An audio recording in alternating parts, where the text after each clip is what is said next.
Some good morning dogs. They're out before all the people. Huh.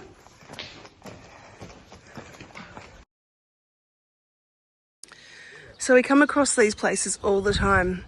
The door you can get through, but look, there's a lock just in case. Look at this. We've seen quite a few places like that, and I guess, I don't know the answer, but I wonder if this is like, you know, the family's died and the rest of them are back here in Australia. Yes, I wonder if the family's died here because it's a very old generation, and then the young family still in Australia just never came over to claim the house and land. But yeah, we see it a lot. I feel like I should just buy it all up and make my own Airbnb, hostel albergs, be in business. You can all come and stay. Good morning. Good morning. 7 a.m, early morning start to our day. It's when I like to film and say good morning because it's actually daylight. We started walking about 40 minutes ago. It's taken a long time to get through that town, Castellija or something.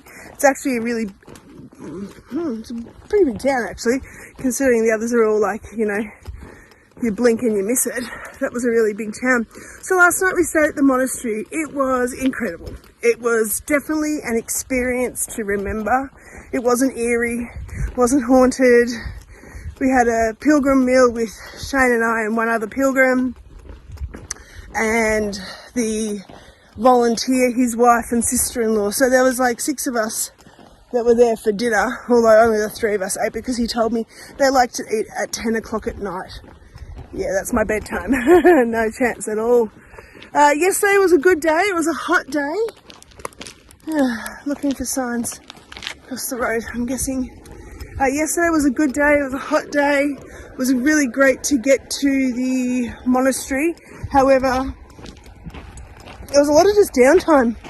I washed some clothes and then literally sat and sat.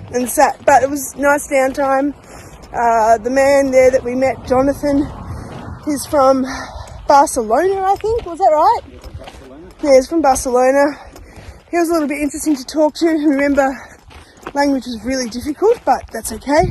The Joseph, the head volunteer, he played us some music on the guitar last night, and it was just so nice. Like, just topped off the experience.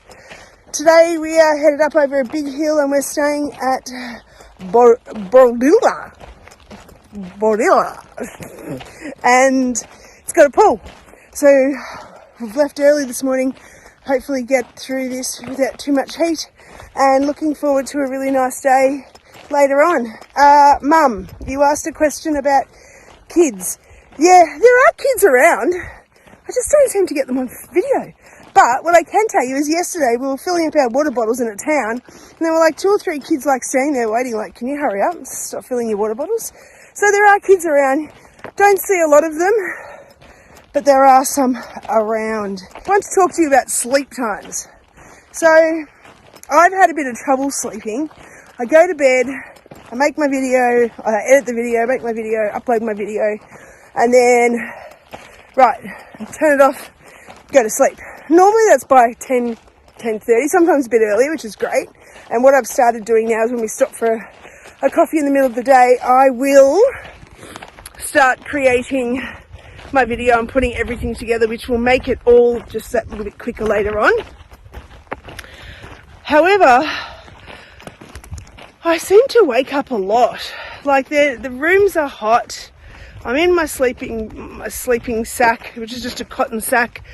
I'm out of my sack, in my sack, out of my sack, sleeping in my dress.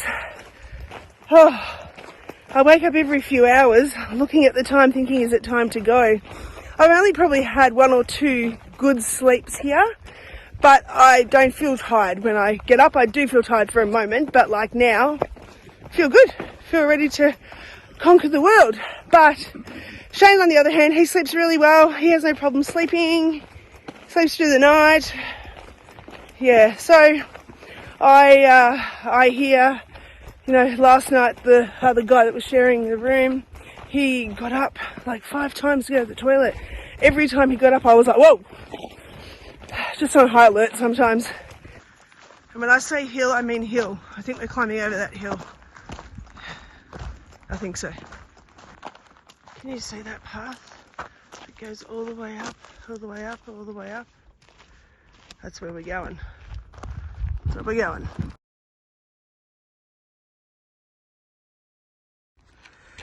(12 degrees elevation, 1,050 meters up. Just get it done. Just get it done, Helen.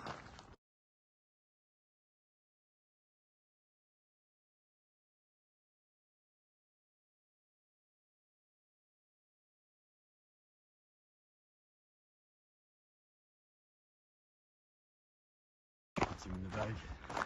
A little puppy dog racing after his owner.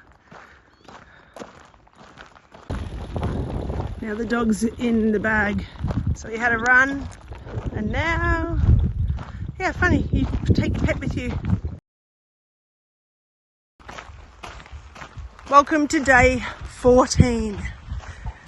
We have been walking since 6:30 and it's now 9 o'clock and we've come across no coffee and no food. We're hoping that just up here there's going to be a spot to get some coffee and some food. Meanwhile, there's this cute little building here. We might be in, I can smell coffee, we must be in St. Nicholas.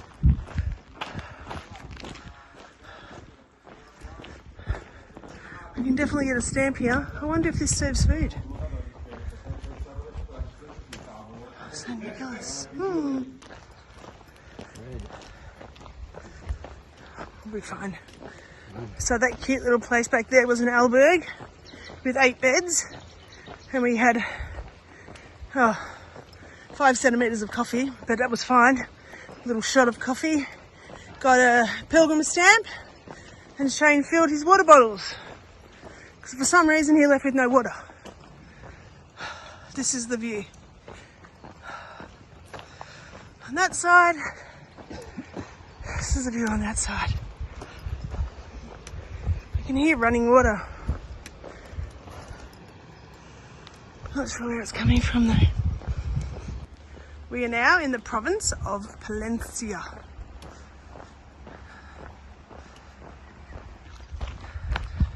Looks like some vegetables.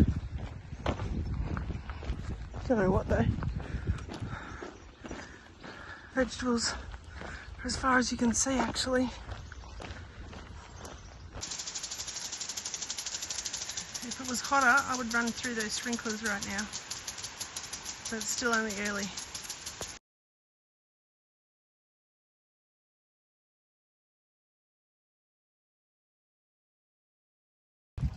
Oh, this is such a welcome sight. I did say 9:30. It's 9:31. We've been walking for 3 hours. And we haven't really spoken very much in 3 hours. But I was just thinking about last night's monastery. Like, that is something that a lot of people obviously on the Camino don't actually experience that. They may have stopped in, saw that it was closed and kept walking. I mean, we got there at 1:30 and had to sit around and wait till 2:30, although he did let us in a bit earlier. And it was a stifling day. So I can see how people walk on to the next town, which is only like a kilometre, not very far at all. But we really wanted to have that experience. And it was really cool.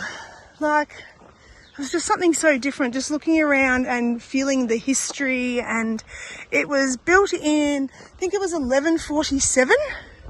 And I think I told this story last night that people came there and believed that miracles happened and that they would be cured. I feel cured today. I feel right as rain today. Feel good. I feel like it was a really nice experience. And, you know, when Joseph was playing the guitar and Shane and I just went in and sat down and listened to him, it was kind of like, I don't know, it brought tears to my eyes actually. It was really quite moving. So yeah, it was really quite nice. Anyway, so we've arrived here. We're going to get something to eat. We've only got another 8 k's or so to the next place, which is where we're stopping for the night. And there is a pool. I think I'm going to wash my bed sheet because I was sweating a treat last night. It was so hot. Ah, there's Wi-Fi. I might be able to upload a video here.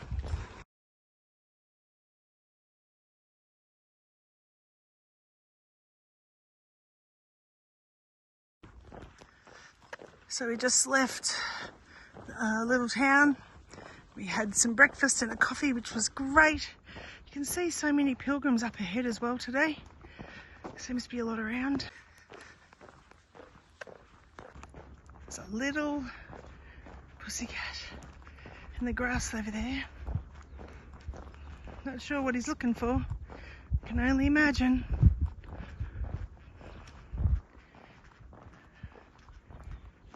Thought it was a bunny, but it's not. So here's another one. 424 kilometers to Santiago.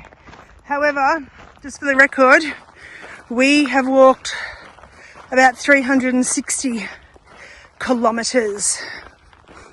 And that is pretty much based on when we wake up to when we go to sleep. So, for example, the other day when we did Viana to Logroño, it was like 10 or 11k hike. But after we had walked around the town all day, etc., went to bed, we had done 19 kilometres. So, as I've said earlier, the kilometres we're doing isn't necessarily based from point A to B.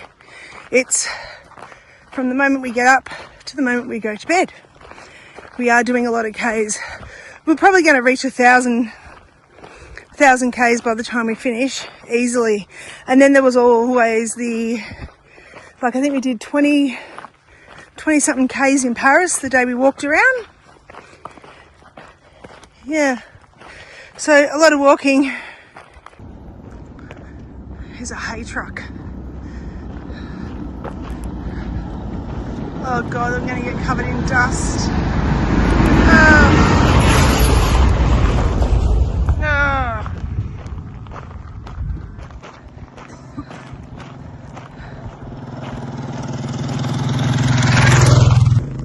Was that Bill? Or was that Dot? So, I just wanted to show you the ground.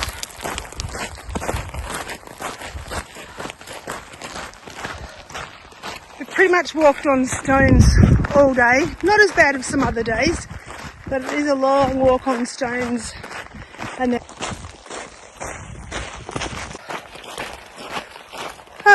what a lovely day. Now this here is my water bladder. That has 2 litres of water, and when I want to drink from it, I just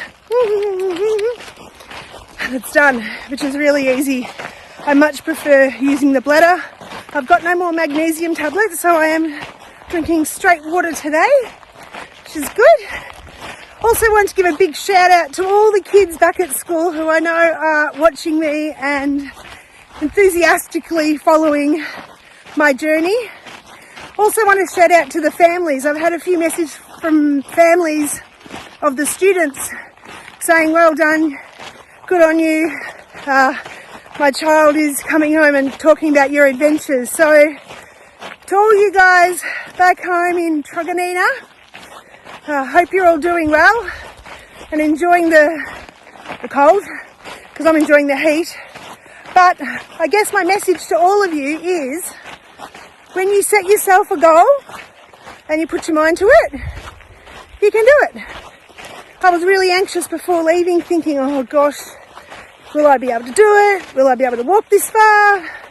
And today's day 14, over 360 kilometres of walking, and I'm surviving and I'm doing really well. So pretty proud of my efforts. Happy to answer any of your questions, so send them through and I'll give you a special mention on here. Looks like we've arrived at our town. Now let's find our albergue. Oh, I hope it's not too full.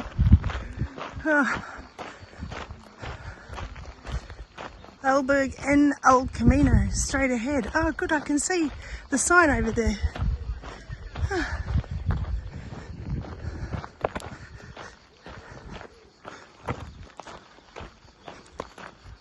Looks like another sleepy town.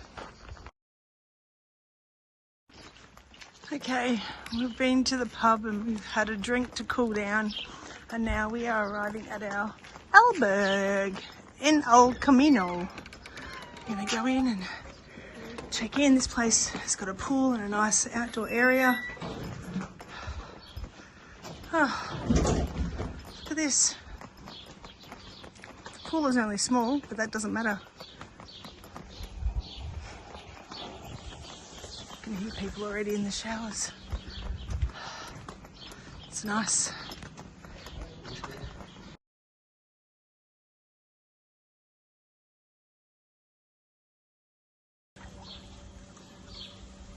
So, quick video.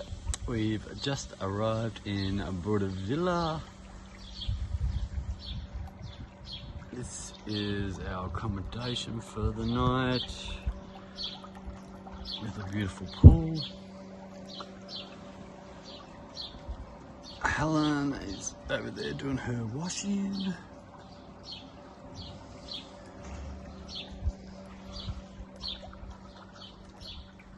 Have the church over there, which seems to chime a lot. Hopefully they turn it off at night. It's a bit hit and miss in Spain. Sometimes the church will ring all night, every half hour, 15 minutes, and sometimes they turn it off from 11 till 4. But yeah, very nice. So we are in Boadilla at the moment and we're just having lunch, and I'm sitting here with Peter from France. Peter, how are you? I'm good. I'm good. That's good. And how are you going on the Camino so far? I'm loving it. Yeah, I'm loving it. Knackered. What are you loving the most? It's far more beautiful than I thought it would be. It is. Every time you go around the corner, there's something new that's stunning to look at. And I thought we'd get to the Meseta, and I thought I'd find it boring. And it's still that vastness. It's just beautiful. Have you done the Camino before? No, never. Never. And I love just the people. I love the whole the whole hostel, albergue thing. I love that whole vibe. And you're here doing it solo on your own? Yeah, because you meet more people that way. Yeah, that's really great. Kind of forces you out of your comfort zone. And beautiful. And tell me, what would be your top tip for anyone who said, I want to do the Camino? Pack light. Pack light? Yeah, pack light, because I ended up sending 2.5 kilos back, and I thought I'd pack light before I went, but not light enough. So, how many kilos are you carrying? I've probably got about 8 now, I think. Is that including water or? No. Yeah, so then water on top. Especially here, you need, because it's been like up to 40 degrees, so you can't kind of skip the water. Yeah. But yeah. Beautiful. And don't be afraid to get your bag carried if you need to. You know, because so many people beat themselves. I did. I tortured myself and said, if you need, there's so many different ways to do the Camino. Do it your way. Your way. And don't feel pressured to go too fast. You see all these people and they go flying past you, and I'm just like plodding away. But I'll get there. Yeah, you will. In my own time. You will. And you're going all the way to Santiago, aren't you? Yeah, I hope so, yeah. And how many days have you allowed for that? I haven't. Yep. I booked my ticket one way. Yep. And I said when I get back, I've got to get back for the middle of September. And so, and if I get back that late, my husband will kill me. So yeah, I'll probably be back at the beginning of September, I would think. Beautiful. Well, thanks for the chat, Peter. Lovely to meet you. Yeah. Yum. Just what my body needs is a salad. Delicious, delicious, delicious.